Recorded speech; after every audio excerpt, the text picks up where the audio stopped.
I was 50 pounds overweight. My health wasn't good. I had raging diabetes. My marriage was failing.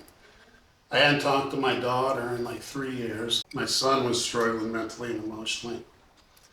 And that's about the time I found Pranic healing.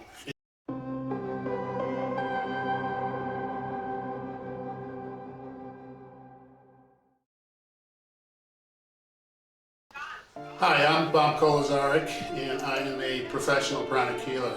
I've been in pranic healing since the beginning of 2019, and I separated from my wife in January. It just wasn't working, and like 3 weeks later, I found out she had terminal cancer.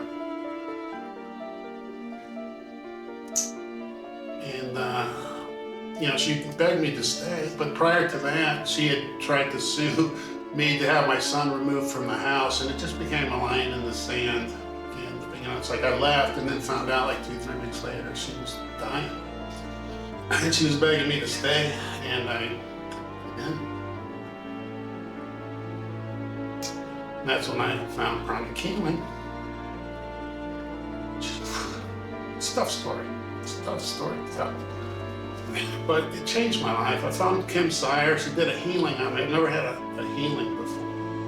It was so powerful, and it just completely made it okay for me not to stay in that situation. And then I've been in Pranic healing ever since, doing the Arhatic yoga.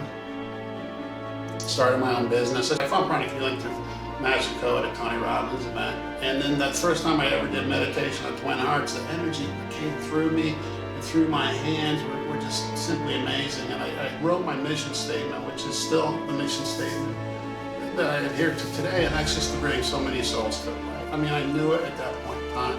I started my business, self-help coaching, in 2019. And self-help, to me, self is interchangeable with the word soul, right? So it's soul help, that's what we do. And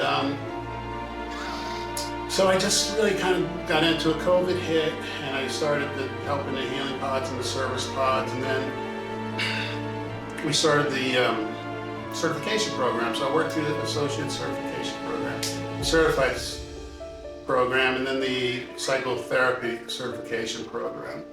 And so I did that with the intention that I am wanting to be a professional pranic healer, and I wanted to build those skill sets. So I really invested a lot of time in myself to do that. Meanwhile, as soon as I finished the pranic psychotherapy, I was like, what am I going to do next? And then I got this opportunity to come to me from Bold Brave TV network. And long story short, I have a podcast, and it's starting. Well, it's actually a podcast. It's and I think it has a lot to do with the group work and the group energy we put into it. But it's a live streaming show across a lot of platforms, and it's got a global reach of 150 million people. So that's pretty significant. And so that aligned up, and we can, long story, but that happened to come to me on the day of Westsock.